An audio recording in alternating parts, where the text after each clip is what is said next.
Em Salmos, no capítulo 19, versículo 7, está escrito: A lei do Senhor é perfeita e restaura a alma. Quando o pecado entrou no mundo através de Adão e Eva, todo mundo já nasceu com esse corpo caído, com esse corpo já envenenado com o veneno da serpente, tendencioso para o pecado. Então, eu creio que todos nós temos uma mente, todos nós temos um pouco de loucura. Entendeu? E tem uns que são mais loucos ainda.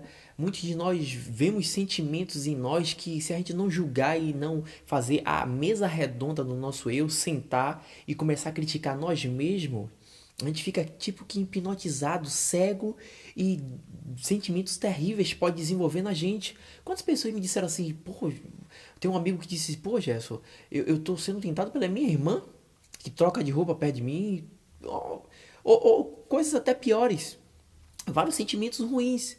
E muita gente usa essas frases: ah, siga seu coração. Não, siga a razão se estiver de acordo com a palavra de Deus que está nas escrituras. Porque o coração do homem é enganoso, entendeu? E desesperadamente corrupto. A lei do Senhor é que ela restaura a alma. O salmista disse em Salmo 19, 7. Por que ela restaura a alma? Porque a alma do ser humano está corrompida, a mente, a psique. E aí muitas coisas que a gente crê como certo, geralmente o certo é o contrário. O mundo é meio de cabeça para baixo. Quando o pecado entrou no mundo, as coisas ficaram ao contrário. O homem passou a entender as coisas ao contrário.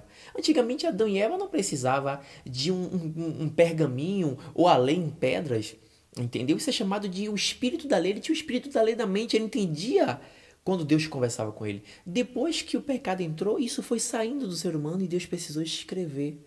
Mas a profecia dizia que Deus ia escrever a lei dele não em pedras, mas no coração. E é através do Espírito Santo a gente pode ter esse contato.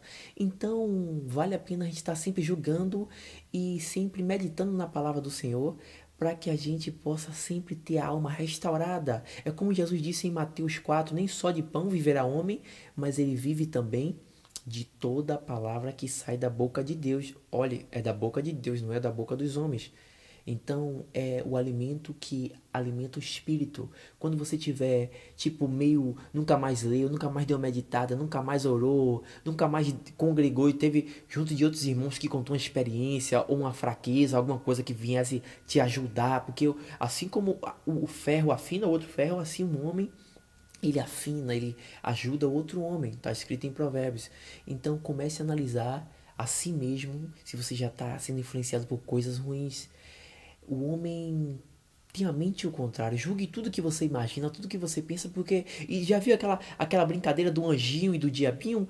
Isso tem um ponto de verdade, entendeu? Tem um lado ruim. Às vezes tem uma mulher que ela tem marido ou tem namorado e do nada vem um desejo porque ela ficou com a roupa meia, sei lá, mostrando o corpo, ou um exemplo. E aí você fica tentado em olhar, em cobiçar, mas se você não se julgar e dizer que é isso, tem namorado, não, a menina tem namorado, não tem lógica isso aqui. Mas se você vacilar, do nada você se pega com um diabinho ali dizendo: ah, cobice ela. E do nada o anjinho não tem namorado, que é seu inconsciente, seu interior. Então a gente sempre temos que julgar. Muitas coisas que a gente vai na emoção, achando que é o certo, é o contrário, é o errado. Às vezes você quer ganhar uma menina e você faz um bocado de coisa errada, liga, encarna e tal, e aquilo faz com que você a perca. Você pensa que aquelas atitudes de sempre deixar ela de ligar no telefone, nunca você, sempre encarnar, sempre depender, às vezes aquilo é pior.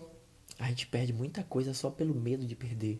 Porque o medo de perder muitas vezes faz com que a gente contribua para que perca. Às vezes a gente pensa que os nossos verdadeiros amigos e melhores amigos são aqueles que nunca discordam da gente, que sempre diz assim, ó, para o que a gente fala, mas muitas vezes não. A maioria das vezes não é. O seu amigo, nosso amigo, muitas vezes é aquele que a gente ignora, porque fala na cara. Quando discorda, eu falo: discordo. Eu respeito sua opinião, tá, mas eu discordo. Quando vem um erro, epa, isso aí tá errado. Nós, seres humanos, temos aquela coisa de ignorar essas pessoas. E por isso muitos são traídos, porque aquele que fica concordando com tudo, desconfie dele, entendeu? É por isso que muitos são traídos, porque por trás o cara tá, não, ali é maluco e tal. Então nossa mente tende a achar que o errado é o certo. E o certo a gente às vezes, muitas vezes achamos que é errado. Então só a palavra de Deus que está nas escrituras Por que eu falo que está nas Escrituras? Porque aqui também contém a palavra dos homens e contém a palavra do diabo. Então, quando você interpreta de maneira correta, aí você tem a palavra de Deus, ou do Espírito. Gálatas, capítulo 5, a partir do versículo 19, o apóstolo Paulo fala: ande em espírito, viva em espírito, ou seja, seja guiado pelo Espírito. E não faça a vontade da carne. Porque a carne briga contra o espírito. E o espírito briga contra a carne, porque são opostos entre si, para que você não faça o que porventura você quer, o que seja do vosso querer. Mas se vocês são guiados pelo Espírito, não está sob a lei.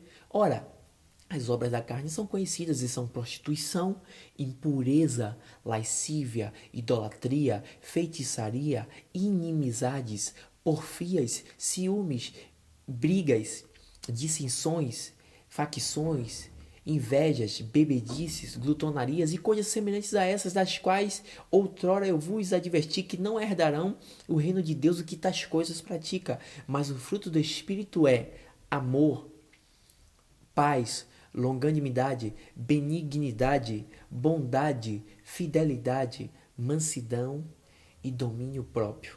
Então sempre vamos julgar esse lado da carne, do diabinho, e esse lado do anjinho, a voz interior do espírito.